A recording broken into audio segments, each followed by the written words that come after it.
What's up guys, Barry here, and in this video I'm going to share with you the techniques and mindsets that I use when creating a beat for finger drumming. And the first technique has to do with pad placement, but more importantly, the planning aspect that has to do with making that beat. Very early on in my working life, I was taught that proper planning prevents poor performance. So when it comes to making a finger drumming beat, there are some things I always plan to do. Pad 1, I always have a kick, pad 2 a snare, and pad 3 a hi-hat. To compare it to a drummer, you can be this guy, or this guy. But at the end of the day, their kick, snare, and hi-hat are at the same place and everything else is extra. Pad 4 will alternate between an open hi-hat or a percussion like a woodblock, and pad 13, if available, I'll put a crash cymbal. Pads 5 through 12 I generally reserve for the sample. Lastly, pads 14, 15, and 16 I like to keep flexible. Some sounds I may use are toms, vocal chops, a loop, or even a snippet of another sample to use as a transition. The next aspect of my preparation is the sound setup, so deciding if a sound's polyphony needs to be set to 1 or can remain the default 8. For example, my samples are always set to 1, whereas drums mainly remain at 8. The next decision is whether a pad needs to be in a choke group or not. So again, my samples have a dedicated choke group, and if I have an open and closed hi-hat, they're on another choke group. And if you're one who likes to layer sounds, do you use extra pads to link them? Or are you better off going into the sample zone section and layering sounds that way? And there's no shame in hitting fixed velocity, but if you like to control the dynamics, you can head to the velocity destination page within the sampler. I will suggest leaving your musical sample's velocity at 0 just to keep its volume consistent.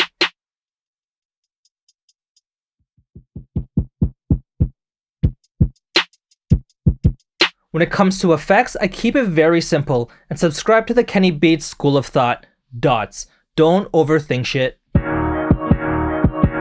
When it comes to effects, my most used effect by far is a filter built into the sampler engine. A majority of the time, it's a high-pass filter to make some room for the kick. If I feel that the sounds are not gluing together, I'll try a compressor on the group. And to raise the overall volume and to prevent any clipping, I'll simply add a maximizer and limiter to the master channel. So I grew up taking lessons in classical piano and played drums in quite a few bands while in high school, so a lot of the coordination needed for finger drumming was already instilled in me. With that said, there's a lot of creators and finger drummers that I follow and learn from, and one of the biggest influences on me is D.O.T.S. I've shared quite a few of my D.O.T.S sample flips on YouTube and encourage aspiring and even seasoned beatmakers to check out his Twitch and Discord community. Some other finger drummers I follow are Odd Kid Out, Gnarly Music,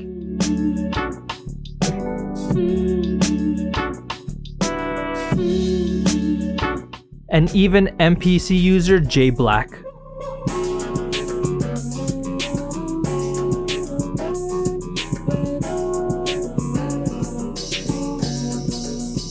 As far as someone who makes great finger drumming tutorials, Quest for Groove is that dude. And if you want to take your finger drumming learning a step further, check out Melodics, as they have tons of great tutorials and routines to help you build your craft. If there's one thing that you take away from this video, is that there needs to be a balance between consumption and creation. Something that I try to do every day is to create something before I consume something. So for this last tip, I could have simply said, all you have to do is practice. But an aspect of practice that I feel doesn't get spoken about often enough is the habit of recording yourself. So to record your performances and your routines is a great habit to get into, as it gives you the opportunity to reflect, grow, and to improve. The easiest way to do it is within Maschine itself. So what I'd like to do is go to a new group, go into the sampling page, change the source to internal and the input to the group where your routine is. On page 2, select detect mode and adjust the threshold so it starts recording the moment I press a pad. Now you just hit start, go back to your group and start playing.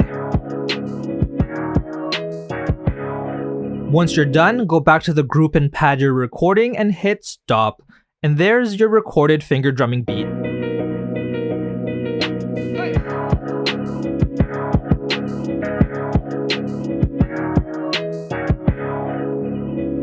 Alright guys, so those are the fundamental techniques and mindsets that I use every time I make a beat for finger drumming. The next video in this series will be a step-by-step process of actually building that beat. With that said, hit that thumbs up button to let me know to continue with the series, and happy beat making. Peace.